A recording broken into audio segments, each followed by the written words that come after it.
அன்பார்ந்த இறைமக்களே, இந்த தவக்கால சிந்தனை என்ற காணொளி காட்சி வாயிலாக உங்களை சந்திப்பதில் மிக்க மகிழ்ச்சி அடைகிறேன்.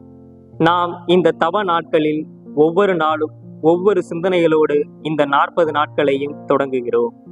இன்றைய நாளிலும் கூட நாம் இந்த இறைவார்த்தையோடு இன்றைய தவக்கால சிந்தனையை தொடங்குவோம்.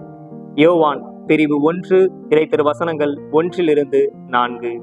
தொடக்கத்தில் வார்த்தை இருந்தது, அந்த வார்த்தை கடவுளோடு இருந்தது, அந்த வார்த்தை கடவுளாயும் இருந்தது, அனைத்தும் அவரால் உண்டாயின, அவரிடம் வாழ்வு இருந்தது, அந்த வாழ்வு மனிதருக்கு ஒளியாயிருந்தது, அந்த ஒளி இருளில் ஒளிர்ந்தது, இருள் அதன் மேல் வெற்றி கொள்ளவில்லை.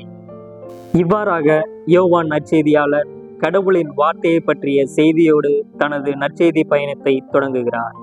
நான் இன்றைய நாளில் இறைவார்த்தை என்ற தலைப்பில் உங்களிடம் சில மணித்துளிகள் பேச ஆசைப்படுகிறேன். இந்த திருவிவிலியத்தில் உள்ள ஒவ்வொரு வார்த்தைகளும் கடவுளுடையது. கடவுளின் வார்த்தைக்கு பழைய ஏற்பாட்டிலும் சரி, புதிய ஏற்பாட்டிலும் சரி, அவருடைய வார்த்தைக்கு கீழ்ப்படிந்தவர்களை அவர்களது வாழ்வில் கடவுள் பல மடங்கு உயர்த்தி இருக்கிறார். அதேபோல் அவருடைய வார்த்தைக்கு கீழ்ப்படியாதவர்களை பல மடங்கு தாழ்த்தியும் இருக்கிறார். இன்றைய நாளிலும் கூட நாம் இறைவார்த்தையை வாசித்து கேட்டு கடவுளுக்கு கீழ்ப்படுகின்ற மனிதர்களாக வாழ்கின்றோமா? சிந்திப்போம். இறை வார்த்தையை படிப்பது கடவுளோடு உரையாடுவதற்கு சமம்.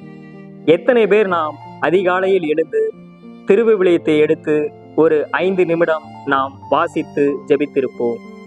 இறை வார்த்தை எப்படிப்பட்டதென்று திருத்தூதர் பவுல் எபிரேயருக்கு எழுதப்பட்ட திருமுகத்தில் மிகவும் அழகாக சொல்லி இருக்கிறார். எபிரேயருக்கு எழுதப்பட்ட திருமுகம் பிரிவு 4 இறை திருவசனம் 12. கடவுளுடைய வார்த்தை உயிர் உள்ளது, ஆற்றல் வாய்ந்தது, இரு பக்கமும் வெட்டக்கூடிய எந்த வாளினும் கூர்மையானது, ஆன்மாவையும் ஆவியையும் பிரிக்கும் அளவுக்கு குத்தி ஊடுருவுகிறது, உள்ளத்தின் சிந்தனைகளையும் நோக்கங்களையும் சீர்தூக்கி பார்க்கிறது. ஆகவே அன்பு சகோதர சகோதரிகளே, இறைவார்த்தை என்பது வெறும் வார்த்தை மட்டுமல்ல, மாறாக அது கடவுளுடையது. இந்த தவ நாட்களில் நாம் ஒவ்வொரு நாளும் இறைவார்த்தையை வாசிப்போம், கேட்போம், கடவுளுக்கு கீழ்ப்படுகின்ற மனிதர்களாக வாழ்வோம்.